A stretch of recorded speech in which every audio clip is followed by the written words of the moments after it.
Remember when I first reviewed the Xiaomi 17 Pro Max and called it a potential iPhone killer? Well, it's been 60 days.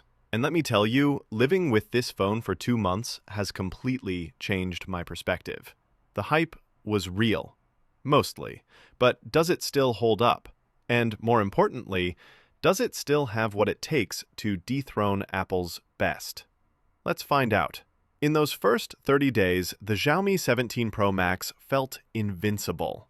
Display. That screen, man. The brightness, the colors, the 144Hz refresh rate, it was buttery smooth. Perfect for consuming content. Still blows me away. Performance. Gaming, multitasking, heavy apps, the Snapdragon 8 Gen 4 absolutely flew. Zero stutter, zero lag. It felt like a true flagship. Camera.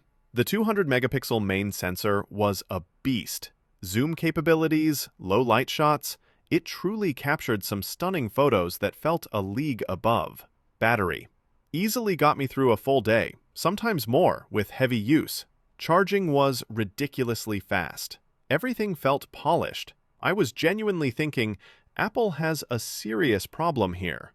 But then, the honeymoon period ended, and living with the Xiaomi 17 Pro Max for the next 30 days started to reveal some cracks in that iPhone killer facade. Software.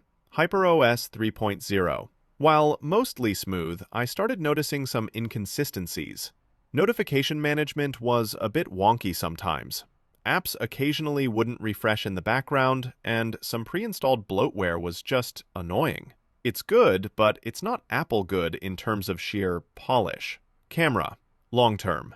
Yes, the raw megapixel count is impressive, but the consistency and color science started to feel less reliable than what I get from an iPhone, especially skin tones in varied lighting. Sometimes they were just off. The processing isn't quite there yet for everyday point-and-shoot perfection. Battery. Subtle degradation. I'm now finding myself reaching for the charger a bit more by late evening. It's not terrible, but that initial 2-day feeling is gone. And that fast charging? While still amazing, it masks a battery that perhaps isn't as optimized long-term as I'd hoped. Ecosystem/resale value. This is a big one. The seamless integration that Apple offers with its accessories, its services, and that legendary resale value, Xiaomi just can't compete there. That's a true flagship differentiator. So, the burning question. After 60 days, is the Xiaomi 17 Pro Max still an iPhone killer? Hardware? Absolutely. Xiaomi matches or even beats the iPhone on raw specs, display tech, and charging speed.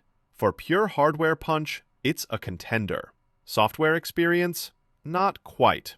HyperOS 3.0 is good, but iOS is still more refined, consistent, and has a more mature app ecosystem. The small bugs add up. Camera? For the casual user who wants stunning, vibrant shots for social media, Xiaomi gets you 90% there.